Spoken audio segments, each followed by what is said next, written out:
Hi Saggies, welcome to Tarot in the Dark. We're taking a look at the week of September 22nd through the 28th. We are in Libra season, so let's dig in and see what Spirit has for you. All right, a different kind of love with rose quartz. Wow, I love this. This is a strong, powerful love. There's something that you may be looking forward to. I'm seeing this card at the bottom of the deck. It says, envision the future and a different kind of love. You could be manifesting something new, trying to manifest something new. You have the full moon in Capricorn here with take a reality check. So a different kind of love with rose quartz. This is love that is powerful. It's rooted in and deeply embedded in strength.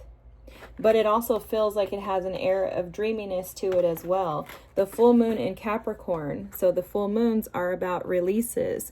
So releasing something, releasing your idea and thought of what love was supposed to look like, what it should look like, who it should be with.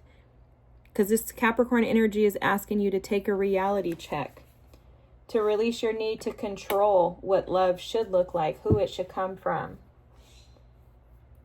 The last quarter moon in Pisces is at the bottom of the deck here. And this says talk less and feel more. Yeah, absolutely.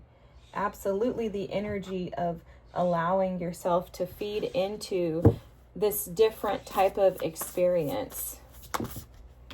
This is going to require some strength from you, okay? It's going to require you to be adaptable.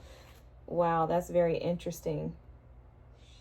It's going to require that you're adaptable because you're going to need to release something. I feel like this is a release of control, Saggies. I'm not even going to lie to you. This is interesting too because I never pick up this energy from you guys, but I will tell you that as a collective this week, I have been picking up on this energy from a couple of signs where it's like Spirit is asking you to come out of. So as we're in Leo season, we are going to be looking a lot at relationships, the way that we do relationships, how relationships function for us. What are those wounds or things that we bring into relationships that we have to release and get rid of? There's an ask for us to bring balance into our relationships this month. And it could be romantic, it could be family, it could be friendships, it could be work relationships. It doesn't have to be just romantic, but in all of our relationship dealings, you're being asked this week to embrace a different type of connection, okay? To embrace a different type of like feelings connected to love, to release. There's something about releasing your need to like have a hold on it.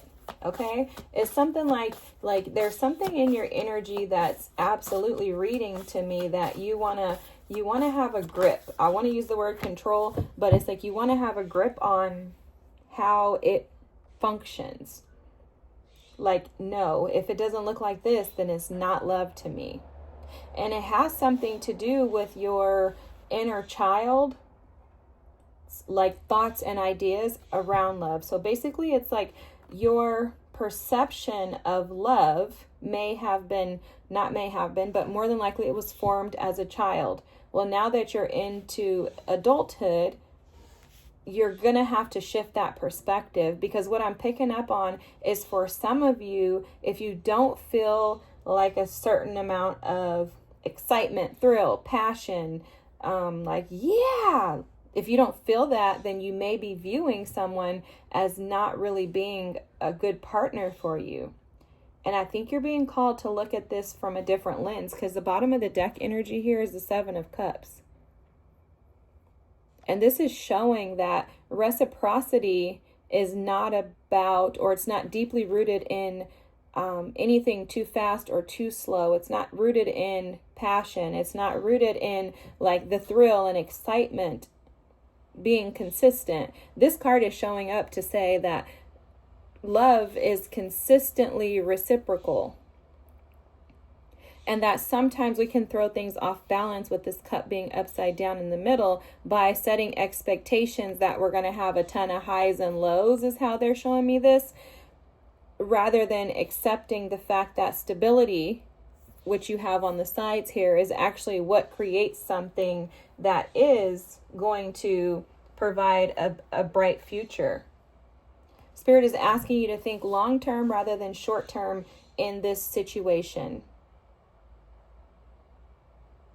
It's like, look further out. Examine where you're going to be in this connection in 10 years versus just right now.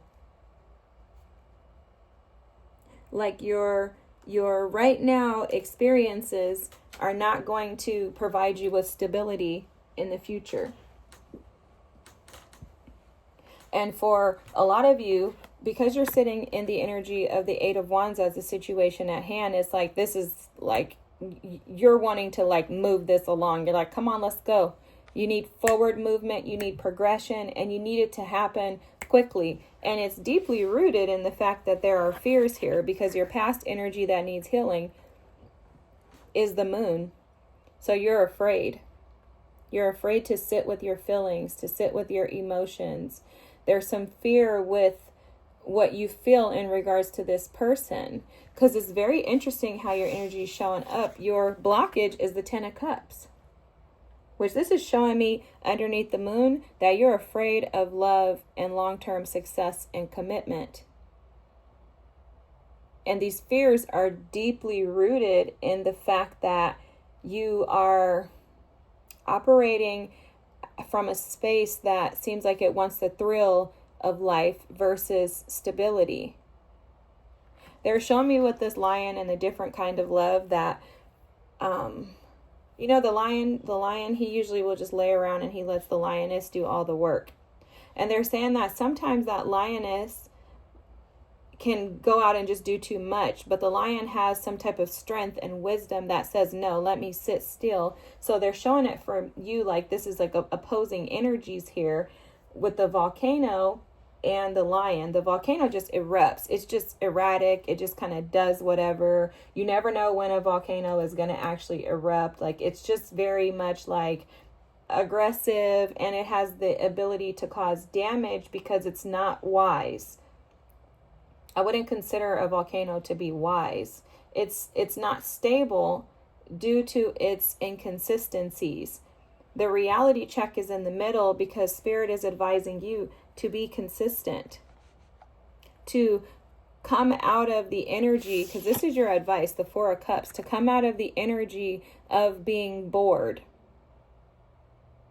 and to start thinking long term. Like, this mouse is going to be focused on like little details, and it'll turn someone off from somebody. Like, basically you could be dating somebody and they're like, oh, I don't want to have, you know, schmexual relationships every day. And you're like, oh, nope, I'd be too bored with you.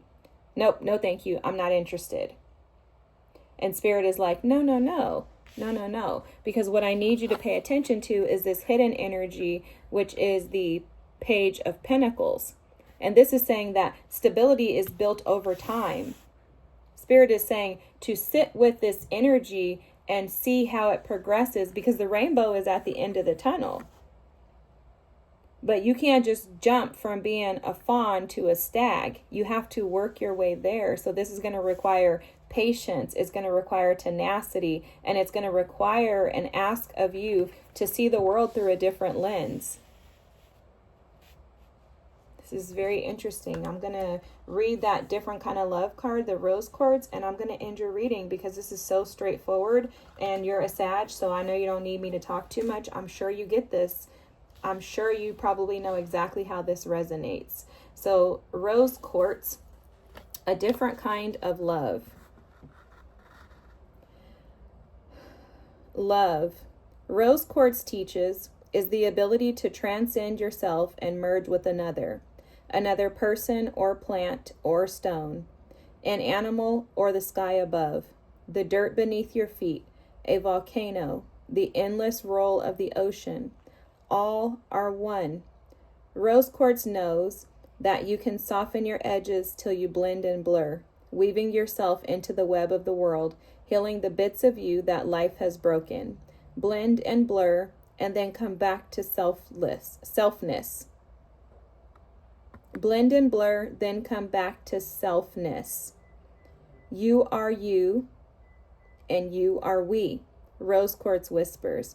Allow moments of rose quartz style love to infuse your awareness of your singular reality. Wow, this is beautiful. I love this. I love this. This is almost like saying fall in love with yourself so that you can allow others to, in turn, be themselves. This is beautiful. I love it. There's something about forward thinking here, Saggies, okay? Forward thinking. So just bring it in and you're going to be great. Alrighty. Have a great night. Thanks for watching. Don't forget to like, comment, and subscribe. I hope this resonates. Bye.